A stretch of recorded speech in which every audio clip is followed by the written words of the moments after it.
What's up, brand builder? Stephen Horahan here at BrandMasterAcademy.com, and in this video you're going to learn how to create a perceptual map for your positioning strategy so you can quickly and visually identify the strategy of your competitors and uncover gaps and opportunities in your market.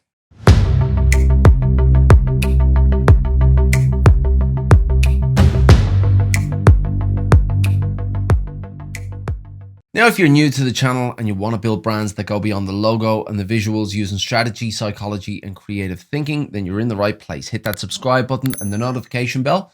If you want to fast track your results, make sure you grab the Pro Brand Strategy Blueprint. It's a free download and the link is in the description. Now, more and more brands and brand leaders are beginning to understand the importance of positioning a brand effectively. But just because awareness is higher than it used to be, it doesn't make the task easier. In fact, it makes it more difficult. But perceptual mapping is a strategy that you can use to uncover what your competitors are doing and what you might do differently. So what is perceptual mapping? Well, it's a tool that brand strategists use to uncover the positions of their competitors in the market by using a couple of key variables to identify where on the grid they sit. Now, using these key variables, they'll be able to identify what it is that they do well and what they do not so well, so they can identify gaps and opportunities. And that's essentially what perceptual mapping is all about. So why use a perceptual map? Well, as a brand strategist, when you sit down to determine the best approach for a brand, it's not always clear the best foot forward, the best direction forward.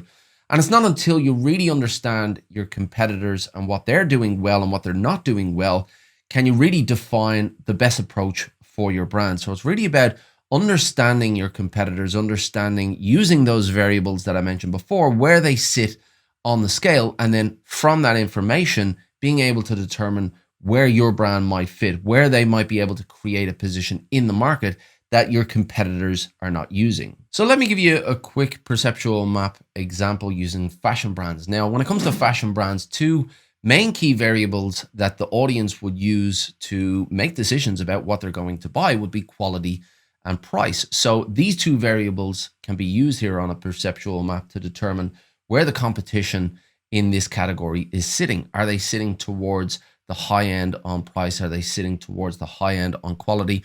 Or are they sitting towards the low end on price and the low end on quality, or somewhere in between? But using these key variables and mapping your competitors, you can see quickly where your competition is playing. So how do you create a perceptual map?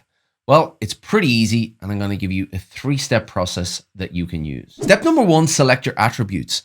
Now, your audience will make decisions about what they want to buy differently in different industries. So you need to understand what's important to your audience in what they want from the product or service that your brand offers. What is it that will help them to make those decisions? So once you've identified that, that can be your variables that you use in your perceptual mapping. And you can get creative here. So you can use multiple different variables and you can combine different variables on different perceptual maps. Step number 2, score your competitors. So now you've identified the variables that you want to use. Now you want to score each of your competitors individually for each one of those variables. Now, the best way to do that is to just grab a spreadsheet and for each one of your variables, put that into a single column, and then put all of your competitors in the first column and just score them individually. Once you have all of those scores, then you have the raw data that you can use for your perceptual mapping. And step number 3, map your competitors. So you have all of that raw data now, that raw information that you've gathered in your spreadsheet. And now you simply want to take 2 variables at a time, create a perceptual map for each, and then plot those competitors. Now, as I said, the more data you have here, the more variables you have here, the more opportunities you're going to see. Your maps are going to look different depending on the variables that you use. And the more creative you get with this, the more data you use, the more variables you use, the more chances you have in seeing gaps and opportunities in the market. Now, you can plot all of this information by hand, or you can use tools that are out there in the marketplace. One tool that I've come across is Group Map, and this will allow you to plot perceptual maps, but it's also very useful to bring into brand strategy workshops as well. So that's just one tool. There are many tools out there, but as I said, it's just as easy plotting this by hand. Now, there's no doubt that positioning strategy is probably one of the hardest tasks in all of branding, but It is made easier when you use tools, when you're able to see the information visually, then you can uncover gaps and opportunities much more effectively. And perceptual mapping is one of the best ways to do that. But when you do sit down to position your brands, then you need to understand the different approaches that you can use to position your brand effectively. This video will show you 9 different approaches that you can use for your positioning strategy. Until next time, brand like a master, and I'll see you in the next video.